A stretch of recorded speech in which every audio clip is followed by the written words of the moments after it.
दिल्ली में e rickshaw से सफर करने वाले यात्रियों के लिए एक बड़ी खबर सामने आई है। जल्द ही ई रिक्शा का न्यूनतम किराया बढ़ाया जा सकता है, जिससे रोजाना सफर करने वाले लाखों लोगों की जेब पर इसका असर होगा।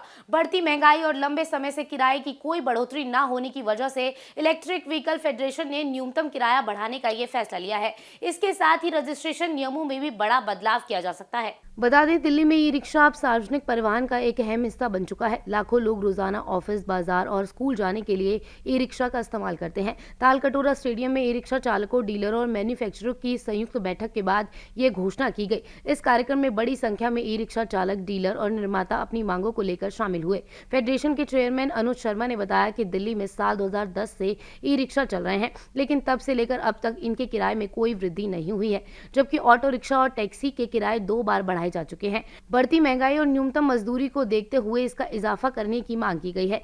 इसमें न्यूनतम किराया 20 रुपए करने का फैसला किया गया है।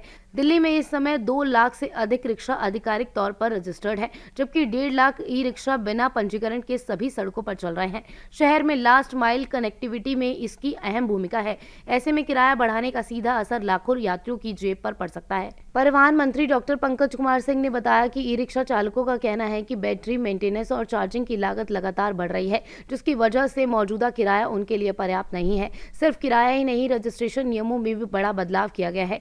नए नियमों के तहत ई रिक्शा रजिस्ट्रेशन प्रोसेस को और भी ज्यादा सख्त और डिजिटल बनाया जा रहा है। अब वाहन की जांच, दस्तावेज और फिटनेस से जुड़े नियमों को पहले से और ज्यादा कड़ा किया जा रहा है। मंत्री ने यह भी घोषणा की कि व्यक्तिगत ई रिक्शा पंजीकरण 15 मई के बाद से शुरू किया जाएगा, जो पिछले साल से बंद है। उन्होंने कहा कि सरकार एक समग्र ई रिक्शा नीति पर काम कर रही है, जैसे इस सेक्टर को और संगठित किया जा सके। फिलहाल इस प्रस्ताव पर अंतिम फैसला आना बाकी है, लेकिन अगर यह लागू होता है तो दिल्ली में ई रिक्शा से सफर करना और भी ज्यादा महंगा हो जाएगा।